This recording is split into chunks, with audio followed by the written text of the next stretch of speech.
అనగనగా ఒక ఊరిలో ఒక బాలుడు బాలిక ఉండేవారు.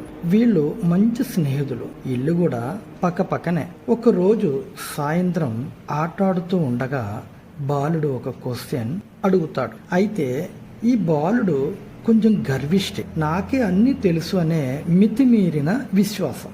బాలుడు వేసిన ఏ క్వశ్చన్కి కూడా జవాబు ఇచ్చేది కాదు. కారణం, ఈ బాలుడు ఎక్కడి నుంచో ఏదో క్వశ్చన్ ఆన్సర్ తెలుసుకొని కావాలని ఆ బాలికని చిన్న పుచ్చాలనే ఆలోచనతోనే అడిగేవాడు. కావున ఆ బాలిక నిశ్శబ్దత పాలించింది.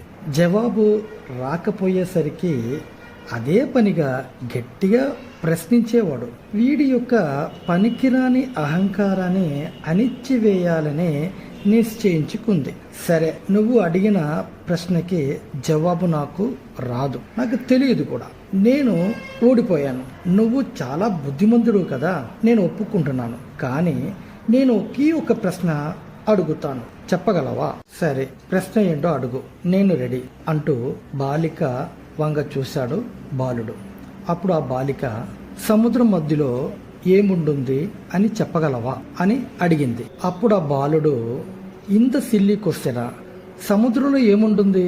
నీళ్లు తప్ప ఇంకేమి ఉండదు కదా, నీళ్ళే ఆన్సరు అని చెప్పి బాలుడు పక్కపక్క నవ్వాడు. అప్పుడు ఆ బాలిక, నీళ్లు మధ్యలో తప్ప మరెక్కడా ఉండదా? తీరంలో కూడా ఉంటుంది కదా. నాకు ఒకే ఒక్క ఆన్సర్ మాత్రమే కావాలి. అక్కడ అదొక్కటి తప్ప మరేదీ ఉండకూడదు. ఏమిటది? ఈసారి బాలుడు మొగల్లో నుండి నవ్వు మాయమైంది. కొంత సీరియస్గా ఆలోచనలో పడ్డాడు. ఎన్నో చెప్పాడు, కానీ అదేది కాదని తేల్చి చెప్పేసింది. ఏమైండుందబ్బా, నేను ఇలా దొరికిపోయానేంట్రా అంటూ మనసులోనే దిగులు చెందాడు. కొన్ని క్షణానికి చీకటి కమ్ముకొచ్చింది. ఇప్పుడు వరకు విర్రవిగేవు కదా, ఈరోజు రాత్రిందా ఆలోచించి రేపు సాయంత్రం నాకు జవాబు చెప్పు అని చెప్పి ఇద్దరు ఎవరు వాళ్ళ ఇంటికి వెళ్ళిపోయారు. ఆ రోజు రాత్రంతా ఎంతో ఆలోచించాడు, కానీ ఆన్సరు తెలుసుకోలేకపోయాడు. అలా అనుకుంటూ మెల్లగా నిద్రలోకి జారుకున్నాడు. తెల్లవారుజామున అతివేగంగా లేచిన బాలుడు సాయంత్రం కోసం ఎదురు చూస్తాడు.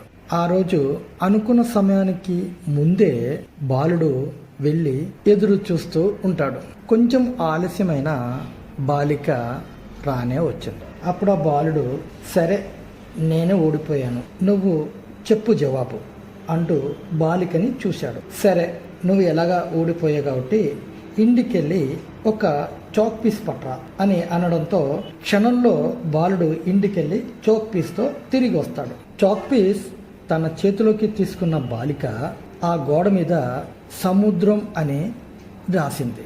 ఇందులో ఎన్ని అక్షరాలు ఉన్నాయి అని అడిగింది. 3 అని జవాబిచ్చాడు బాలుడు. ఈ 3 అక్షరంలో మధ్యలో ఏ అక్షరం ఉంది అని అడిగింది. మధ్యలో ము అని జవాబిచ్చాడు. అదే ఆన్సర్.